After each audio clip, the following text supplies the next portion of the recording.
Hola, hola, muy buenos días o buenas tardes o muy buenas noches. Les habla Luis Luker. Espero que todos y cada uno de ustedes se encuentren bien. Y bueno, gracias a Dios estamos aquí en una lección más. Hoy, gracias al Señor, vamos con la segunda lección del tema de o del curso de Escatología 1. Y para iniciar de una vez, para poder, como decimos, rendir bien el tiempo, porque esta lección es un poco cargadita y para que nos dé bien el tiempo. Entonces, vamos a continuar, como les dije, mis hermanos y hermanas, vamos a continuar con la introducción a la escatología. Esta es la segunda parte. Los días anteriores o la lección anterior vimos la introducción a la escatología. Hoy es la segunda parte. Ya la tercera lección es otro tema. Entonces vamos a avanzar con esta introducción. Y si se acuerdan, habíamos comentado que había algunos beneficios de lo que es la profecía bíblica. Y el primero en el que nosotros nos habíamos quedado es que el estudio de la escatología nos recuerda que Dios es soberano. Recordarán ustedes en la lección anterior. Es decir, Él está al control de todo. Dios está al control de todo y no importa lo que esté sucediendo en el mundo, no importa lo que nosotros estemos observando, esto no significa ni quiere decir que ya a Dios se le salió del control o que se le escapó de las manos o que no es suficientemente poderoso como para controlar la situación. No, no, eso ya nosotros lo tenemos que tener claro y entenderlo. Vamos a ir al Salmo capítulo 2 versículos del 1 al 12. Todo el capítulo el capítulo 2 del 1 al 12 vamos a leerlo y vamos a hacer una lectura para que ustedes vean que este es uno de los salmos precisamente que tienen que ver con la soberanía de Dios. Salmo 2, versículo del 1 al 12 dice, ahí ustedes en sus casas, oficinas, donde estén, lo pueden leer. Y dice, ¿por qué se amotinan las gentes y los pueblos piensan cosas vanas? Se levantarán los reyes de la tierra y príncipes consultarán unidos contra Jehová y contra su ungido. Aquí está hablando del Señor Jesús, diciendo, rompamos sus ligaduras y echemos de nosotros sus cuerdas. Me detengo un momento. Aquí nosotros vemos esto, pues básicamente esto está cumplido. Si ustedes lo notan, está cumplido. Vemos que el mundo literalmente se amotina en contra de Dios. Vemos cómo es el pensamiento del mundo, cómo es vano. Y lo que nos quiere decir y lo que han intentado, ¿verdad? En el mundo intentado decir muchas veces, es decirnos a nosotros que Dios no existe, que no hay nadie que esté al control del mundo y ellos piensan que no es Dios, sino que el propio ser humano es el que está al control. Pero si ustedes se fijan, sigue diciendo la palabra de Dios en el versículo 4, dice, el que mora en los cielos se reirá, el Señor se burlará de ellos, luego hablará a ellos en su furor y los turbará con su ira. Pero versículo 6, ahí en adelante, pero yo he puesto mi rey sobre Sión, mi santo monte. Yo publicaré el decreto. Jehová me ha dicho, mi hijo eres tú, yo te engendré hoy, y eso está hablando de Jesús. Pídeme y te daré por herencia las naciones, y como posesión tuya los confines de la tierra. Los quebrantarás con vara de hierro, como vasija de alfarero, los desmenuzarás. Ahora pues, oh reyes, sed prudentes, admitid amonestación, jueces de la tierra. Servid a Jehová con temor y alegraos con temblor. Honrad al Hijo, para que no se enoje y perezcáis en el camino, pues se inflama de pronto su ira. Bienaventurados todos los que en él confían. Ahora, fíjense de lo que nos está hablando y es constantemente del control y el control ahora en manos de Cristo Jesús. Ya después de que el Señor Jesucristo vino, evidentemente, ¿verdad? Esto dice la palabra y nos lo dice de una y nos dice una y otra vez que es Dios el que está al control de todo. Y Dios nos está hablando a través de su palabra Y si nosotros recordamos, si ustedes se acuerdan, en Mateo, en el capítulo 5 de Mateo, donde el Señor Jesús dice que ni una jota ni una tilde pasará de lo que ya está escrito hasta que todo esto se cumpla. Entonces, si todo, si todo se ha cumplido y todo, perdón, aquí es esto más bien. Entonces, sí, todo se ha cumplido y todo se va a cumplir, porque recuerden que todavía falta. Entonces, pero si todo se va a cumplir, vamos a decirlo de esta manera, para aquellos que no quieren creer en Dios, bueno, es precisamente porque Dios tiene el control. Lo que Él ya dijo es lo que va a suceder. No importa qué es lo que esté pasando, no importa qué es lo que nosotros planeemos los seres humanos, ¿verdad? No importa que al unísono nosotros nos pongamos en contra de Dios, eso no importa. ¿Por qué? Porque Dios tiene el control. Por eso, para uno como cristiano, como creyente, expresiones como esta, por ejemplo, que dice la palabra, el Señor se va a reír. Les voy a decir algo, a mí me da gusto, porque, ¿saben por qué me da gusto? Y les voy a decir por qué me da gusto. Porque el hombre, el ser humano, se ha burlado y se sigue burlando de Dios en la cara de él. Pero no se están dando cuenta que va a llegar el momento en que precisamente Dios se va a reír de todo el plan de los seres humanos. Por eso cuando el apóstol Pablo le escribe a los corintios, él les dice que él ha desechado la sabiduría del hombre. Es decir, la sabiduría del hombre no sirve para absolutamente nada con relación a Dios, ¿verdad? Si nosotros vemos el capítulo 1 de Proverbios, nos vamos a dar cuenta también que dice casi lo mismo. Es decir, rechazaste mi sabiduría, entonces dice, cuando tú vengas con la necesidad, dice Dios, yo me voy a reír, yo me voy a burlar de ti, es lo que Dios está diciendo. Ahora, otra vez, Dios tiene el control. Nosotros, precisamente, en el estudio de la escatología, en el estudio de la profecía, que van de la mano, obviamente, eso es lo que nosotros tenemos que ver, que Él, Dios, está al control. Por eso nosotros podemos confiar en que lo que aquí se dice en su palabra es lo que va a hacer, es lo que va a suceder. Y más nosotros, ¿verdad? Nosotros que estamos viviendo ahorita en pleno siglo XXI, y con esto quiero decir que muchísimas profecías ya se han cumplido y, y no solo se han cumplido, sino que se han cumplido al pie de la letra. Por ejemplo, cuando Daniel nos habla de los 4 imperios mundiales, Daniel lo dice con tal exactitud, mis hermanos, que no queda más que sorprendernos. Hay que sorprenderse, de verdad. Pero ustedes saben, yo no sé si ustedes saben, pero ¿saben qué han dicho algunas personas? Por ejemplo, los que no creen en la palabra de Dios en cuanto al libro de Daniel, muchos han dicho que Daniel escribió después de que había sucedido el evento. O sea, entonces, que es tan exacto porque ellos dicen que es tan exacto porque lo escribió después de que sucedió. O sea, por favor, es totalmente ridículo. Daniel lo escribe con mucha, número uno, con mucha antelación y nos da el proceso y nosotros podemos revisar incluso la historia universal. Y así como él lo dijo, así sucedieron los hechos. Entonces, veamos esto. Dios sí está en control, mis hermanos. Entonces nosotros sí podemos confiar plenamente en que nuestro Dios cumple todo lo que promete. Y presten atención, una de las promesas es que ustedes y yo, al morir, es decir, si usted es un verdadero creyente, si usted es un hijo de Dios, que al morir usted va a ir al cielo. Esa es una de las promesas. Si ustedes se fijan en la importancia de creer en lo que Dios, en lo que, bueno, dice Dios aquí, eso es la importancia, hay que creerlo.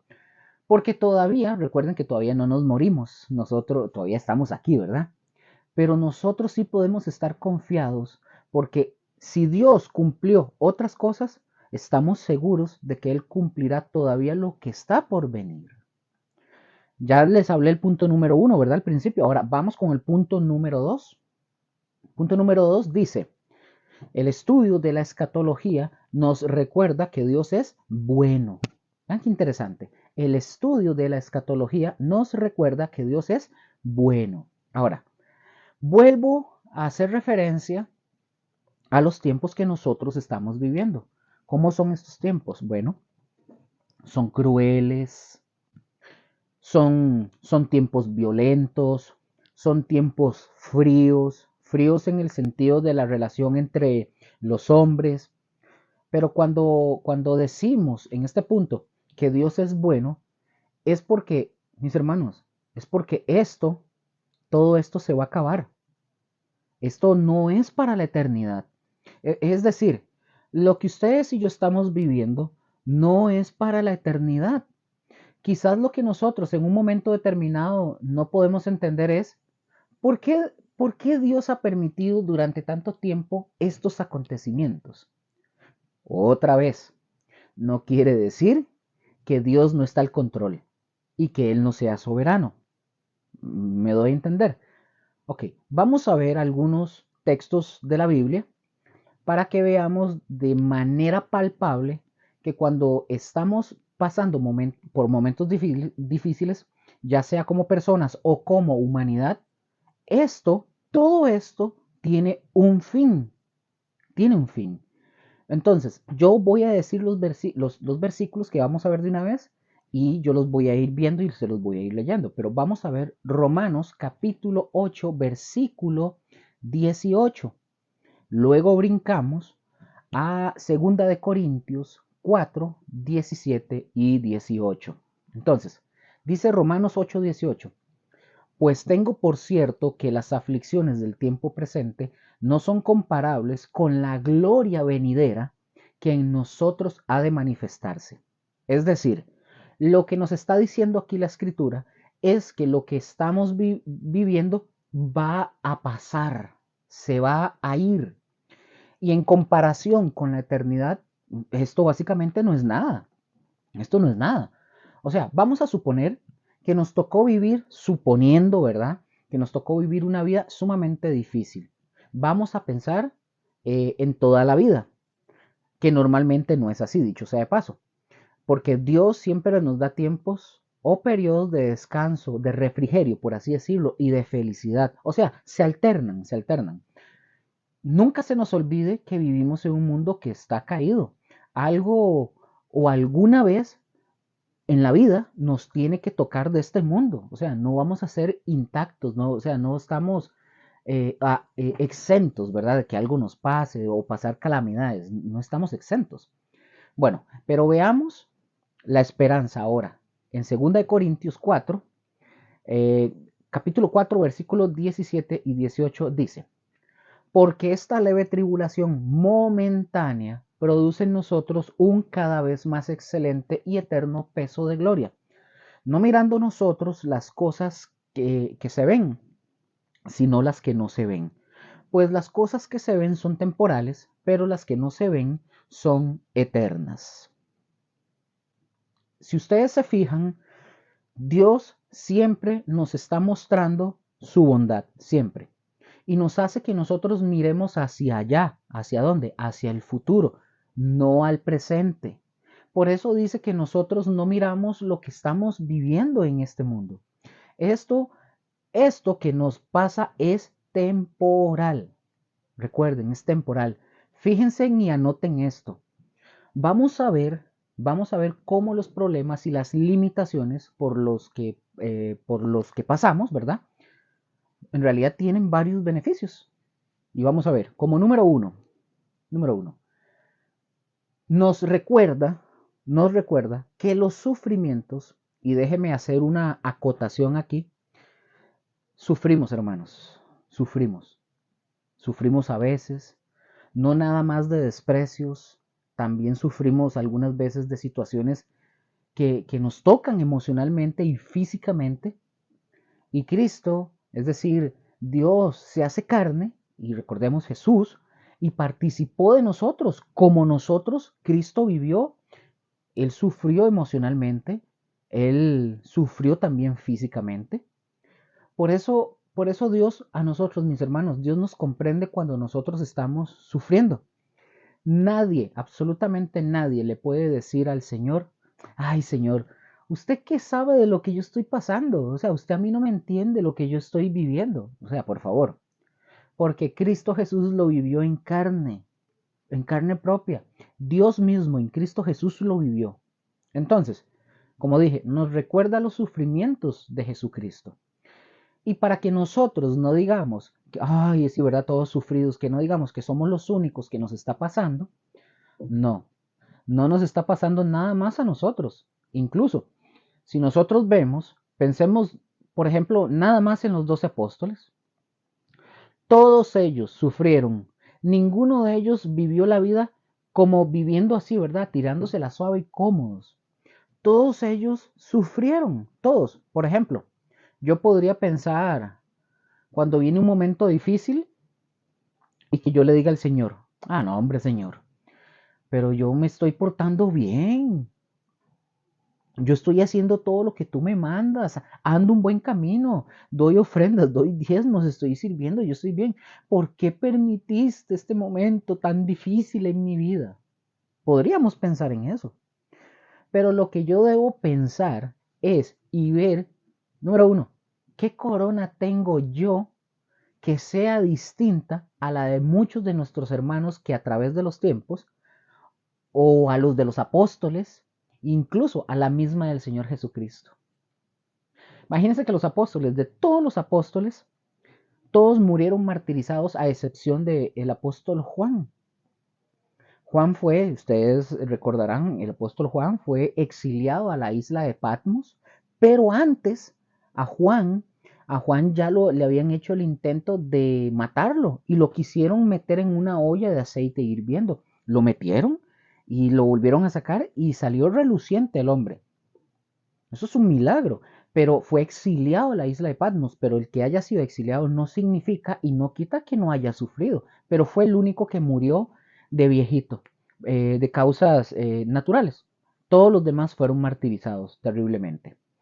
Entonces, mis hermanos, Jesucristo era bueno, Él estaba haciendo lo correcto y murió por hacer lo correcto y sufrió por hacer lo correcto. Entonces, cuando llegue, mis hermanos, ese momento de tribulación momentánea, recordemos, una de las cosas es que Cristo ya sufrió y me debe de recordar los sufrimientos que hubo en Cristo Jesús. Punto 2. Nos aleja del orgullo. Y vea que estamos en el tema 2. El estudio de la escatología nos recuerda que Dios es bueno. Aquí yo estoy sacando como unos subpuntos. Entonces, en el punto B dice, nos aleja del orgullo. ¿Qué quiere decir? Es decir, estamos viendo el tema para que no perdamos el punto. Estamos viendo de que Dios es bueno. Entonces, debe de haber algo bueno en las cosas que a nosotros nos pasan. Y como número uno, recuerden, dijimos que nos recuerda los sufrimientos de Cristo. Como número dos, nos aleja del orgullo. Es decir, si nosotros sí somos tocables, a eso me refiero, nosotros sí somos tocables. Somos como yo nunca los he visto, pero sí los he visto en la tele. Somos como los cubos de azúcar, que son como un pedazo de azúcar cuadrado. Esos cubos de azúcar, yo he visto en las teles, los agarran, se ven duros, se ven firmes, se ven bien hechos. Pareciera que nada los puede deshacer a esos cubos, ¿verdad? Esos cubitos. Pero si les echan una gota de agua o los meten en un vaso con café o algo, ¿qué les pasa a esos cubos? Se empiezan a deshacer, se derriten. Y mis hermanos, así somos ustedes y yo. Nosotros nos vemos bien derechitos, bien duros, ¿verdad? Nada que nada nos toca en la vida. Y nos empezamos a deshacer con cualquier cosita que nos venga en la vida. Entonces, en ese sentido, nos ayuda y nos aleja del orgullo. Pensemos en el apóstol Pablo. De aquel aguijón, ustedes recordarán que Dios le dio. ¿Se acuerdan la razón que da Pablo del por qué Dios se lo permitió? Porque dice Pablo que ya había hablado, le había clamado a Dios 3 veces Y Dios simple y sencillamente no se lo quitó y no se lo iba a quitar. Pero, ¿cuál era la razón? Dice, para que no me exaltase sobremanera por las visiones. ¿Qué quiere decir esto? Pablo, mis hermanos, muy, pero muy probablemente luchaba con la vanidad y luchaba con el orgullo. Entonces, Pablo entiende el sufrimiento y la enfermedad que estaba viviendo tenía que ver con no exaltarse, con no vivir de una manera orgullosa, prepotente y recordarle a él y a todos nosotros que nosotros somos simple y sencillamente tan frágiles, que todo sufrimiento nos debe de llevar a nosotros a Cristo Jesús. A Cristo Jesús. Punto número 3 o C de este mismo, del punto 2. El subpunto C es, nos ayuda a mirar más allá de esta vida. Las palabras, ustedes recordarán estas palabras como bienaventurados los que tienen hambre y sed de justicia, ustedes recordarán, nos hace que nosotros pongamos la mirada allá, en lo eterno. Otra vez, vivimos en un mundo caído, mis hermanos. En este mundo probablemente no vayamos a tener justicia, muy probablemente. Porque si hay algo que brilla por su ausencia aquí en este mundo es la justicia. Brilla por la ausencia. Entonces, nosotros sí tenemos la esperanza de que pronto vamos a llegar, no quiero decir que ya, ¿verdad? No quiero decir que ya, o para mañana, pero pronto, pronto quiere decir que eventualmente vamos a llegar donde reina la justicia, donde las condiciones no son iguales que las de aquí. Y eso a nosotros nos debe de alentar y que nosotros digamos, sí, Dios es bueno, es buenísimo. Dios siempre, siempre y para siempre, Dios es bueno. Porque al final de cuentas, mis hermanos, Dios nos quiere sacar de este mundo caído. Esa es la verdad. Nos quiere sacar de aquí. Y ojalá, porque a veces es terrible. Pero bueno, de eso se trata. Yo no sé si ustedes se acuerdan de aquellas películas que de antes, las películas de terror, de blanco y negro, donde se veían las telas de araña, ¿verdad? Y salían el murciélago, el murciélago que lo tenían guindando con un mecate de nylon y todo ese tipo de cosas. Bueno, en esas películas era un mundo tenebroso, era un mundo así, se veía oscuro y daba miedo. Bueno, bajo esa misma idea, de este mundo tenebroso es el que Dios nos quiere sacar a usted y a mí. Por eso dice que Dios tiene una estima especial cuando uno de sus santos muere.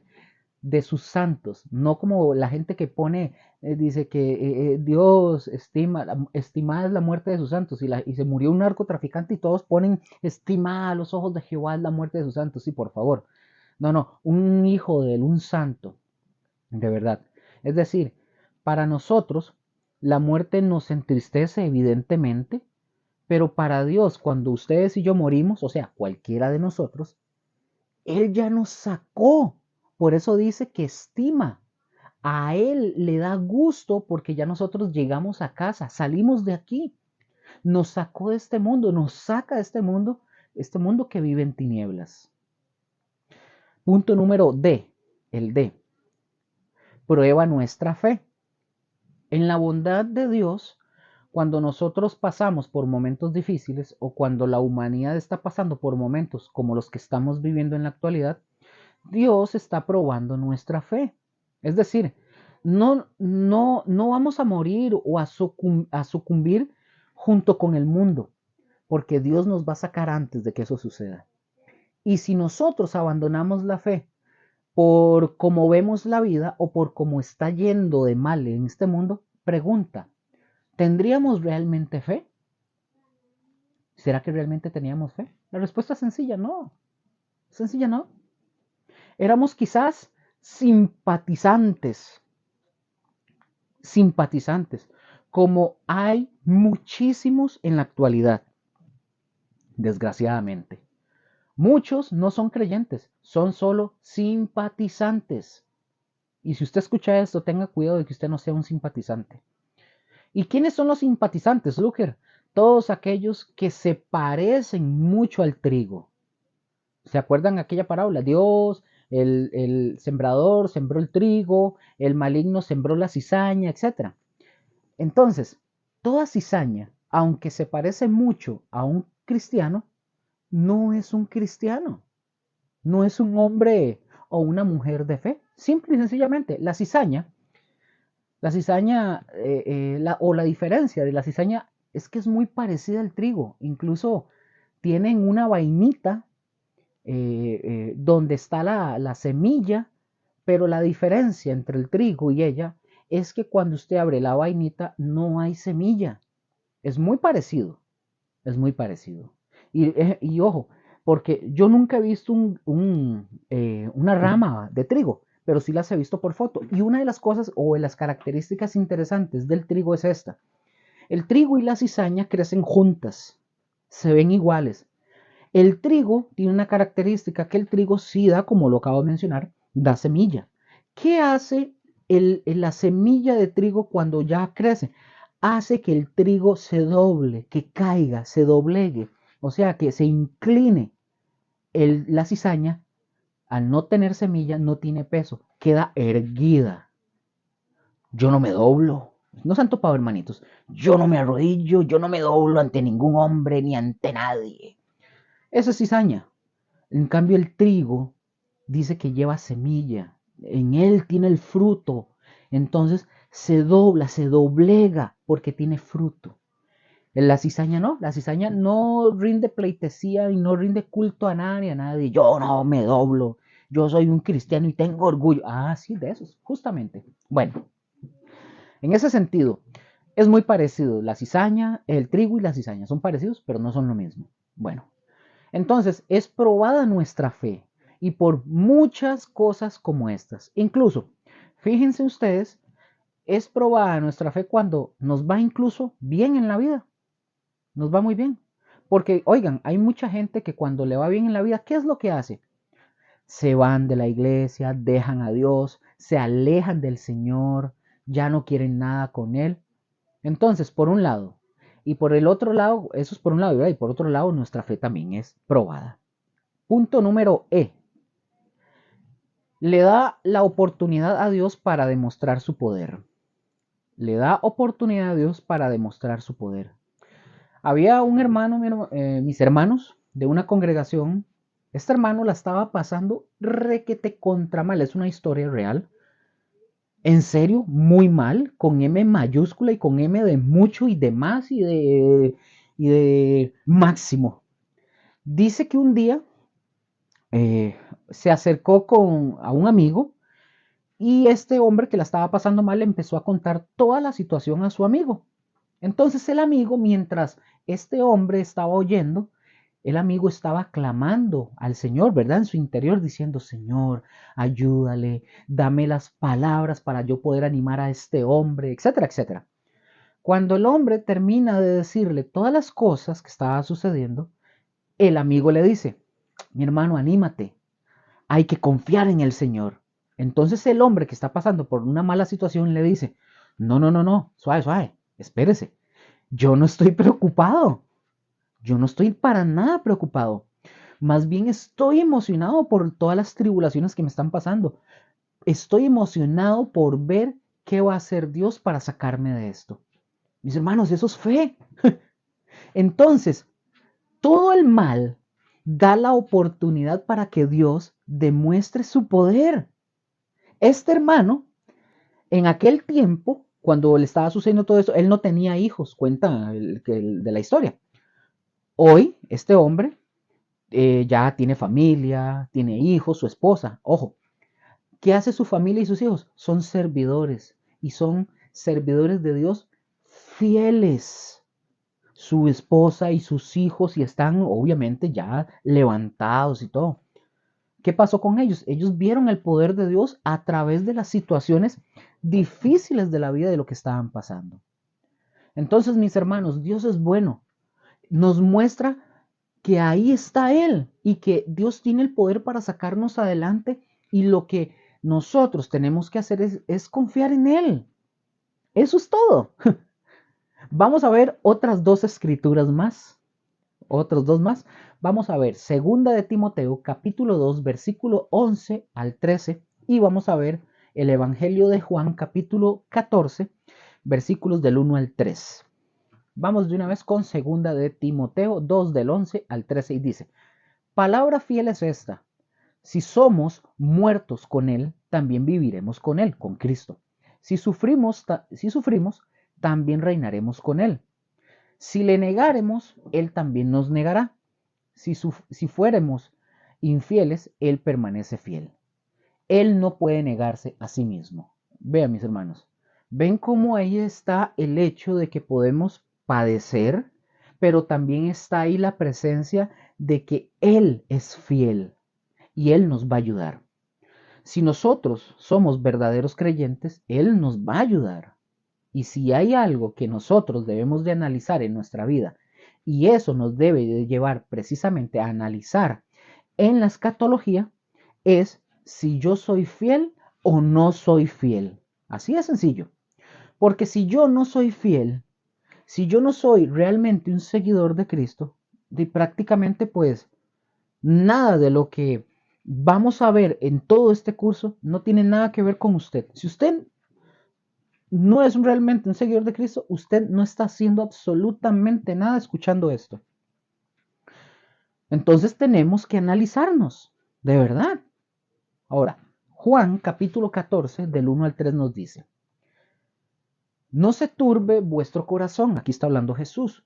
¿Creéis en Dios? Creed también en mí. En la casa de mi Padre muchas moradas hay. Si así no fuera, yo os lo hubiera dicho. Voy, pues, a preparar lugar para vosotros. Y si me fuere y os preparare lugar, vendré otra vez y os tomaré a mí mismo para que donde yo estoy, vosotros también estéis. Observen algo y esto aquí interesante. Pregunto, ¿Cristo Jesús estaba preocupado porque iba a ir a la cruz? No, él no estaba preocupado por eso. Jesús estaba preocupado por sus discípulos. Y vean lo que les dice. Él les dice a ellos, no se turbe su corazón. Es decir, no tengan miedo. Claro que nosotros, evidentemente, ¿verdad? Tenemos temor de muchas cosas. Por ejemplo, si nosotros escuchamos una balacera, bueno, inmediatamente nos llenaríamos de temor, ¿verdad? Porque hey, no sabemos qué es lo que está pasando, una bala perdida, no sabemos qué está pasando. No sabemos si eso que escuchamos la balacera de aquí a 100 metros, 50, no sabemos si eso va a venir hacia nosotros, no lo sabemos. Pero lo que el Señor aquí nos dice es, no se turbe su corazón, o sea, ustedes no tengan miedo por lo que va a pasar.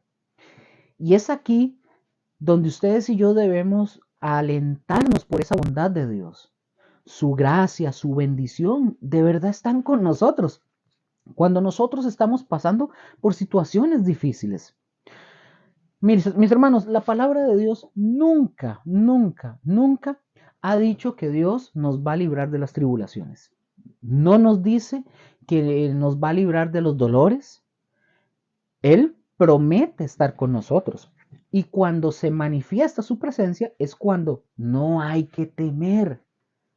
Hay una historia, eh, oigan, esta historia es real, es vacilona. Dice, hay una historia de un niño que estaba empezando a hablar, apenas estaba ya empezando a hablar y todo eso. Cuenta a sus padres que a cierta hora de la madrugada al chiquito hablaba desde el cuarto a sus papás porque él quería ir al baño. Entonces, el papá se levantaba y lo llevaba al baño. Iba para orinar, ¿verdad? Luego lo regresaban otra vez a su camita para que se durmiera. Pero constantemente le decían al niño que no, él no debía de tener miedo, que Jesucristo o Jesús estaba con él. Eso era día tras día tras día y se lo decían al chiquito. Un día, dice el papá, que un día, a la misma hora que se levantaba para ir al baño, dice que oyeron que se levantó el chiquito, pero que esta vez no les habló. Entonces, o sea, no les habló para que se levantaran. Entonces, su papá, o los papás vieron, la mamá también, lo vieron pasar como enfrente de la puerta camino al baño.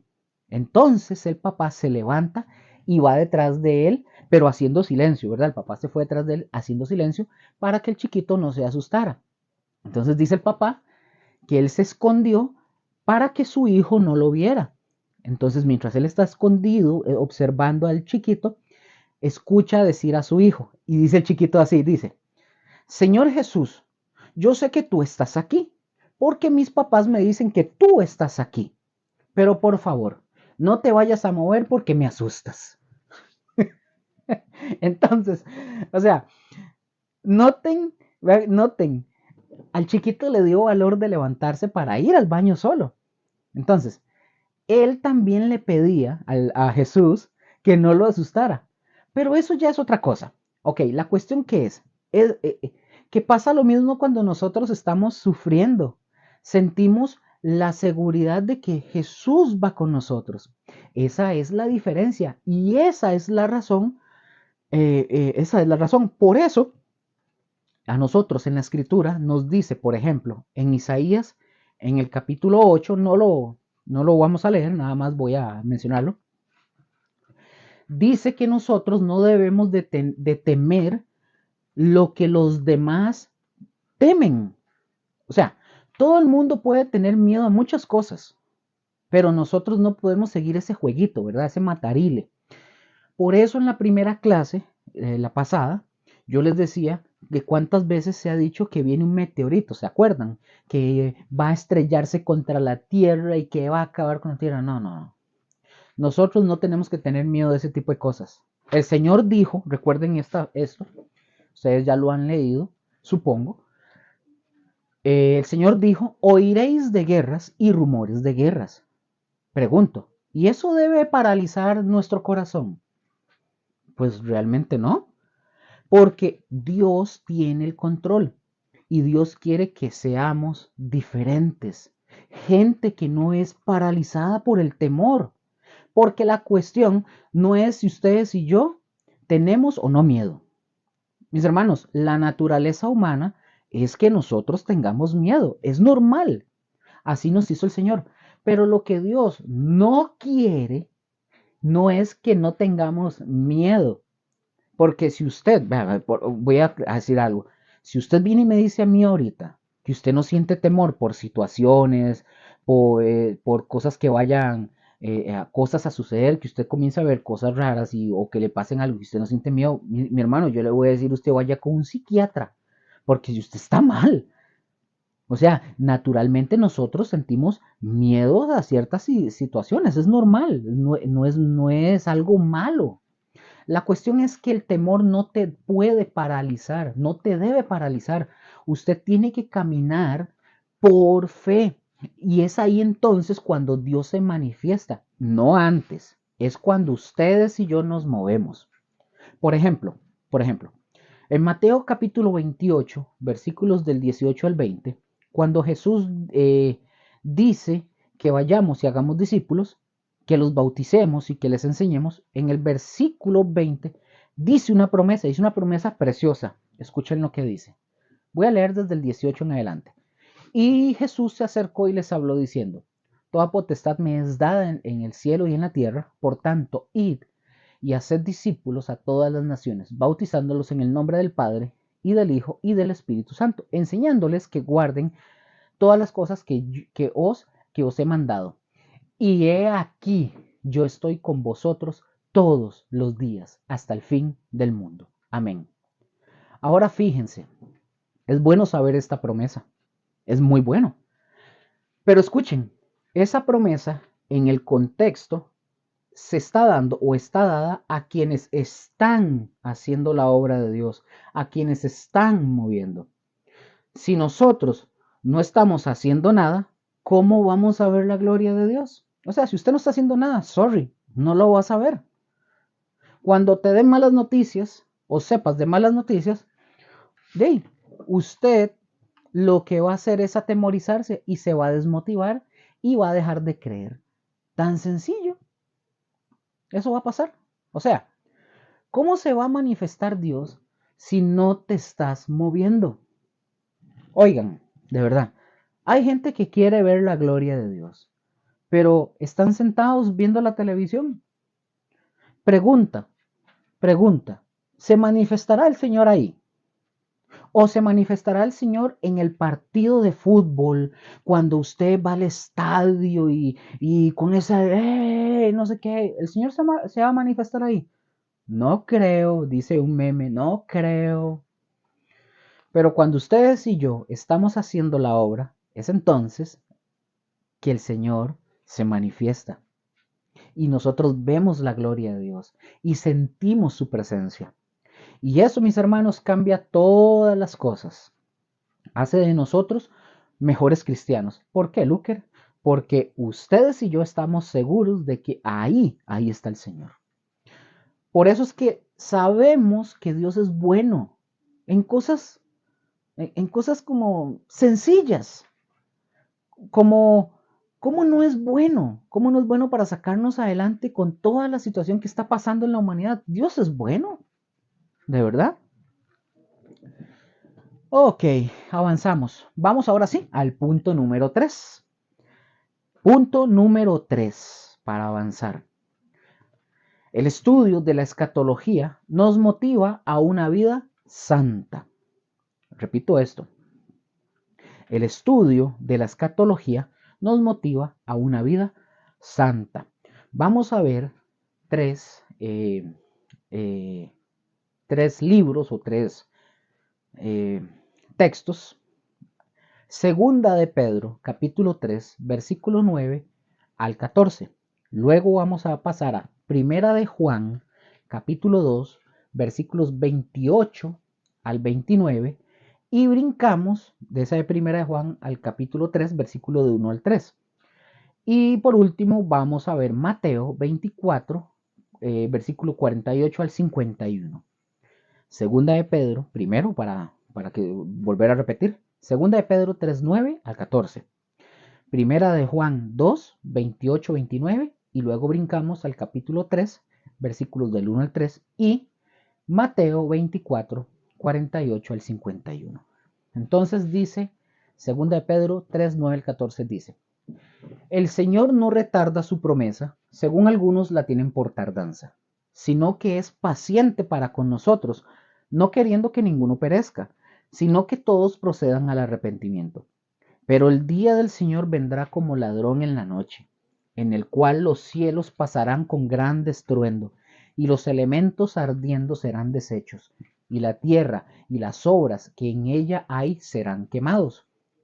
Puesto que todas estas cosas han de ser deshechas, ¿cómo no debéis vosotros andar en santa y piadosa manera de vivir, esperando y apresurándoos para que la venida del día, perdón, vamos a ver, me quedé por, y esperando y apresurándoos para la venida del día de Dios, en el cual los cielos, encendiéndose, serán deshechos, y los elementos, siendo quemados, se fundirán.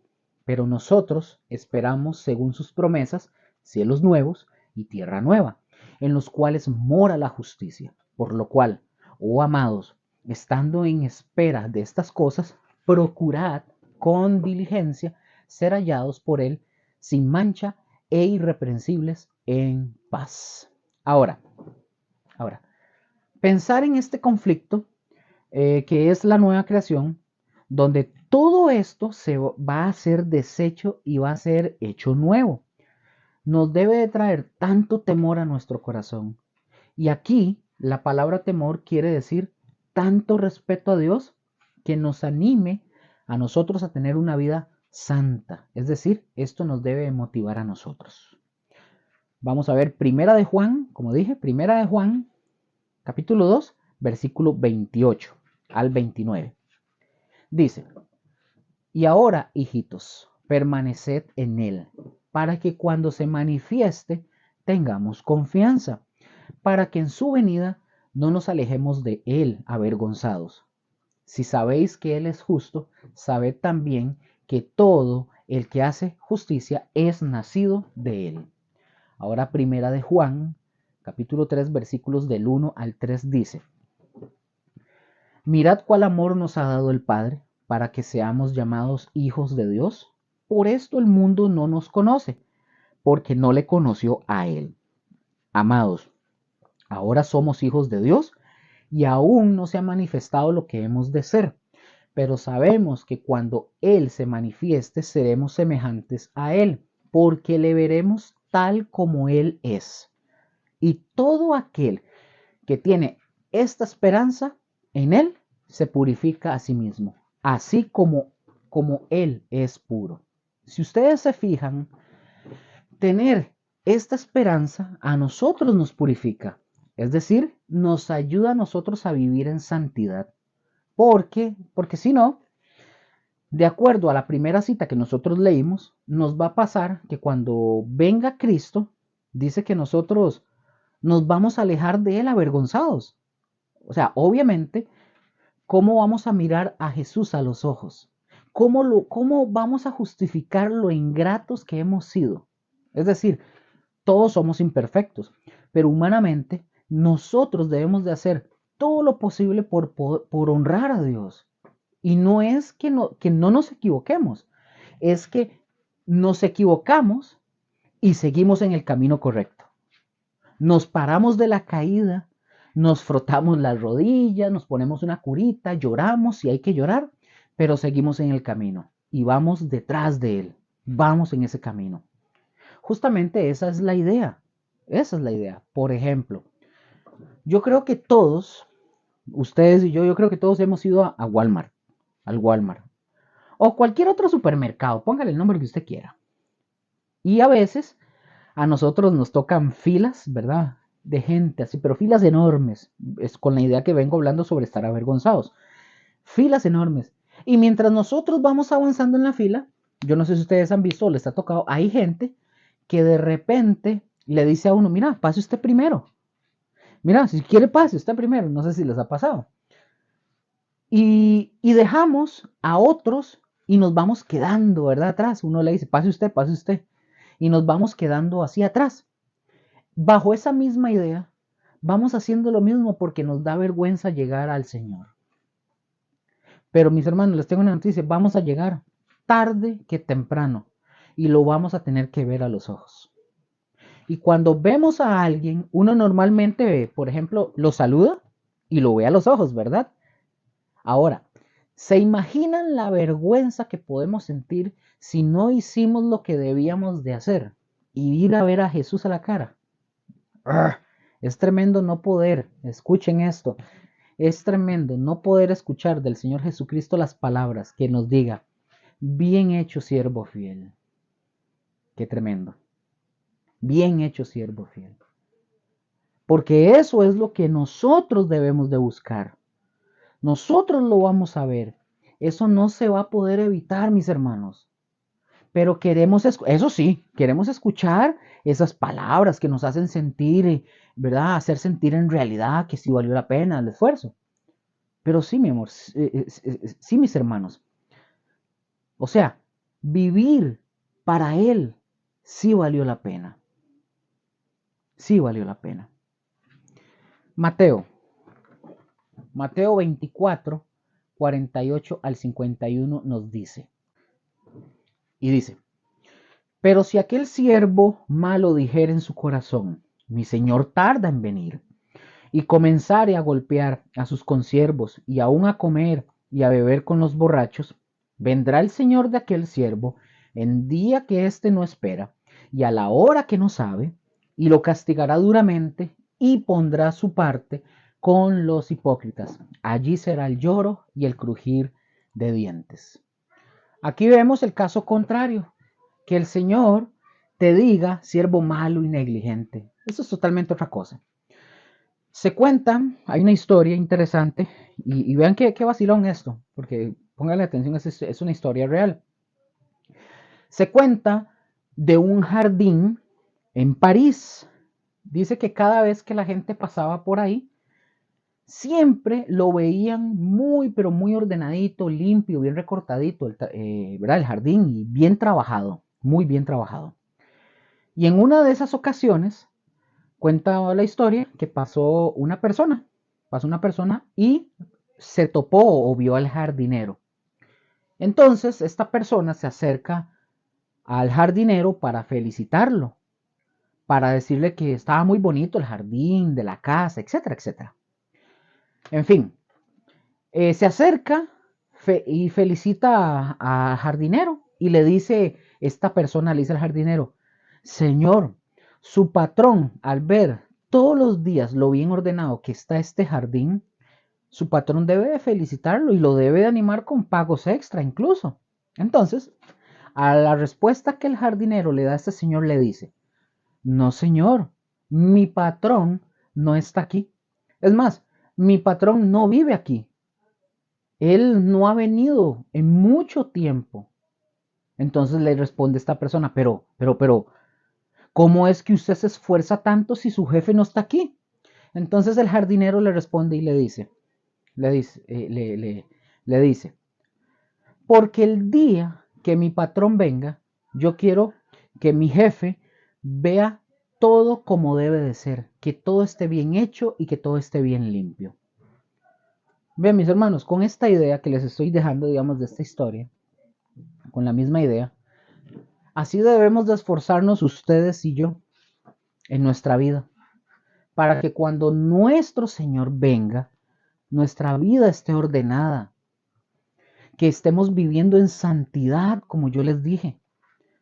Mis hermanos, no se trata de perfección, sino de la intención real del corazón de nosotros, para que cuando Él venga de verdad nos encuentre santos, limpios,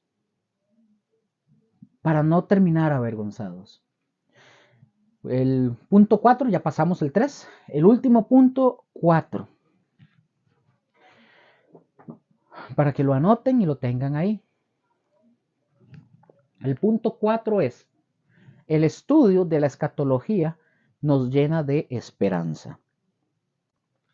El estudio de la escatología nos llena de esperanza.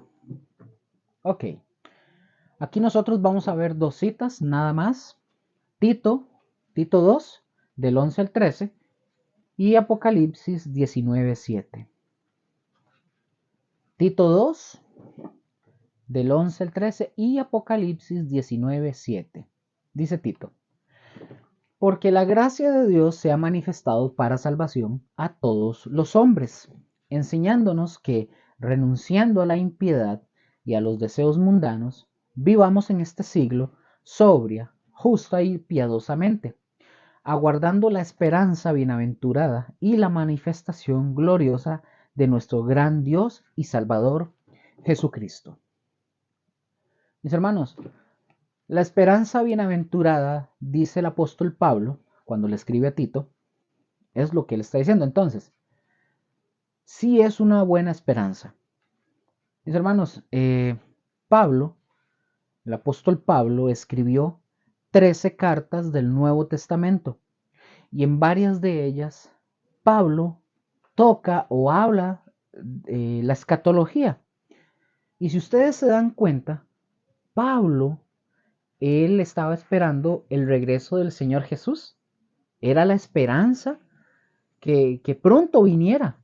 Aunque él, Pablo, aunque de alguna manera yo supongo, ¿verdad?, que él debía de saber que no iba a venir en su tiempo. Pero Pablo vivió así. Así como vivió Pablo, con esa esperanza, mis hermanos, a ustedes y a mí nos toca, debemos de vivir así nosotros, justamente como él, con esa esperanza, esperando al Señor Jesús. Apocalipsis 19:7 dice, Apocalipsis 19:7 dice, gocémonos y alegrémonos, y démosle gloria, porque han llegado las bodas del Cordero, y su esposa se ha preparado. Entonces, dice este texto, alegrémonos y gocémonos. Mis hermanos, más adelante veremos esto de las bodas del Cordero cuando llegue su momento en el estudio de la escatología, pero debemos de vivir así, con gozo esperando a nuestro Señor. Hay mucha gente, mis hermanos, que no tienen esperanza, no las tienen, y han perdido de tal manera la esperanza. Y voy a utilizar esta palabra con respeto, ¿verdad? Con mucho cuidado. Se suicidan emocionalmente o físicamente.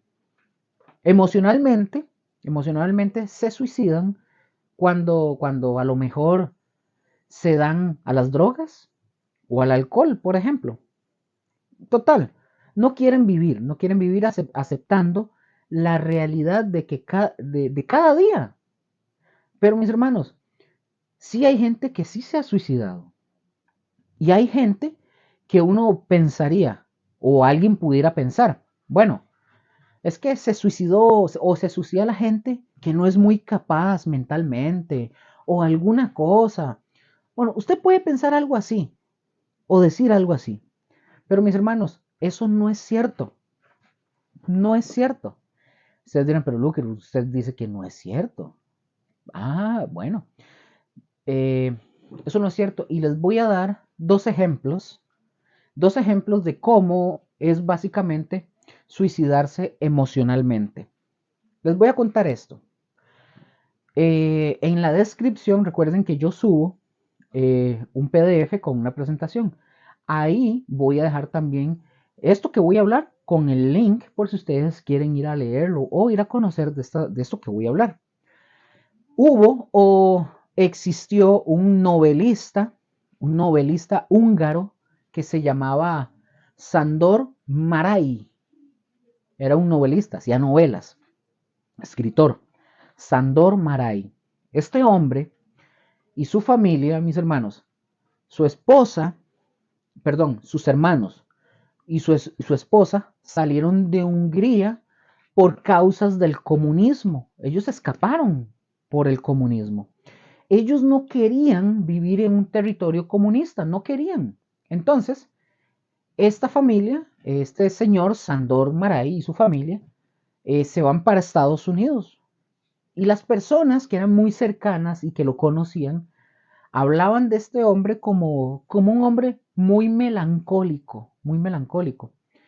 Ellos veían que probablemente, ¿por qué? Porque este señor Sándor Márai, este escritor, ellos veían que probablemente el comunismo, ellos pensaban, ellos creían en su mente que el comunismo se iba a extender a todo el planeta. Que dicho sea de paso, no sucedió así. Gracias al Señor no pasó. Entonces, Sándor Márai, él creía que eso iba a suceder con todos. Entonces, él en su mente decía, no, hombre, me imagino, ¿verdad? Ay, él estaba triste porque él pensaba que el comunismo se iba a extender a todo el mundo, que no fue así. Ahora, por ahí de 1987, él pierde a sus tres hermanos y a su esposa y a su hijo. O sea, ellos mueren, fallecieron, ¿verdad? Su familia. Entonces, la biografía cuenta que el 22 de febrero de 1989, este señor Sándor Márai, él decidió comprarse un arma, una pistola, y suicidarse. Y esto fue en San Diego, California, donde él se suicida. Este hombre perdió toda la esperanza. ¿Por qué? Ya no estaba su familia, el comunismo todavía existía. Entonces este hombre cayó como en esa depresión y se dio un tiro, se disparó. Los amigos que lo conocieron, los más cercanos a él, ellos cuentan y dicen que si él le hubiera tocado ver la caída del muro de Berlín, a lo mejor esto lo hubiera animado a seguir viviendo. Pero mis hermanos, el hubiera, el hubiera no existe. El hubiera no existe.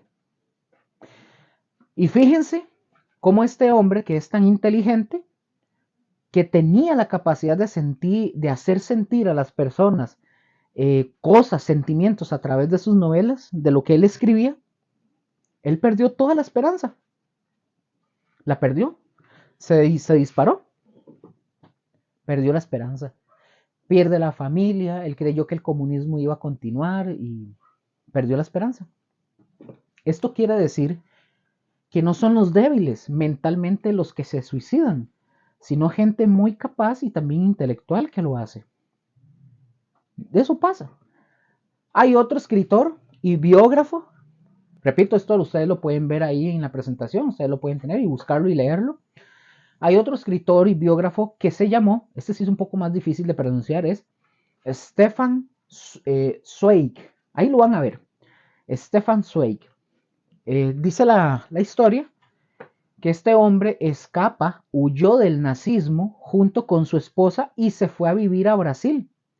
Ahí es donde él llegó y se estableció en Brasil.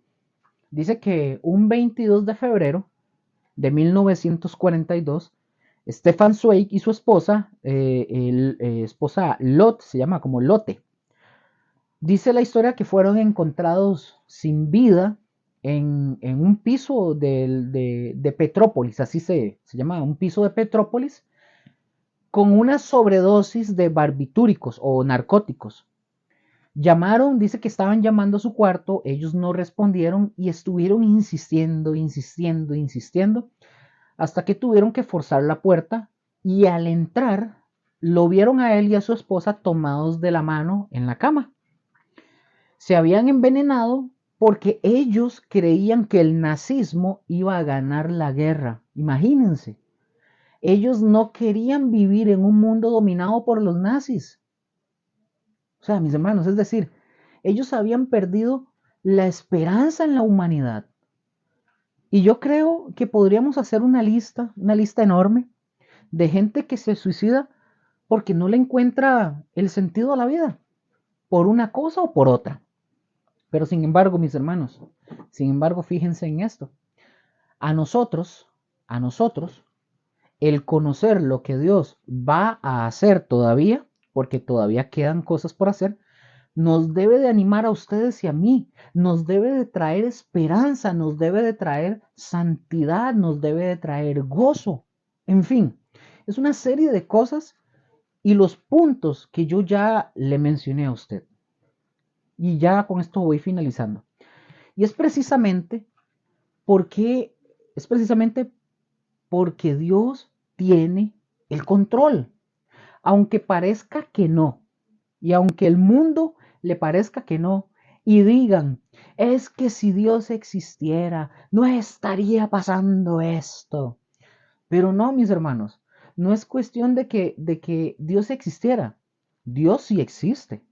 Y dice lo que el hombre debe de hacer, pero el hombre no le hace caso. Entonces, no es que Dios no exista, es que nosotros no hacemos lo que debemos de hacer como humanidad para salir adelante. Somos cabezones, somos tercos, es por eso. En fin, mis hermanos, aquí nos vamos a detener. Aquí termina la introducción a la escatología. Si Dios lo permite, en la próxima lección vamos a ver algo más respecto a la escatología. De hecho, les adelanto para los que están siguiendo, la que viene es interesante porque vamos a ver la interpretación de la profecía. Es muy importante porque ya aquí vamos a aprender cómo se interpreta la profecía y ese tipo de cositas. En el tema 3 y 4 son los que vamos a ver de la interpretación de la profecía y en el tema 5 vamos a ver los pactos escatológicos. En fin, no les adelanto más, pero así es como vamos. Entonces, como dije, vamos a ver más respecto a esto de la escritura. Mis hermanos, el Señor me les continúe bendiciendo. Gracias por estar acá, por su apoyo. Repito, compartan esto. Esto no tiene precio, esto no tiene un costo, no es nada difícil compartirlo con otras personas, no es nada difícil darle un like. Yo no gano nada. Esto es gratis, no se les está cobrando. Es cuestión de que compartan, de que quieran que la verdad de Cristo Jesús, de su palabra, sea extendida. Háganlo, háganlo. Les agradezco, mis hermanos. El Señor me les continúe bendiciendo. Hasta la próxima.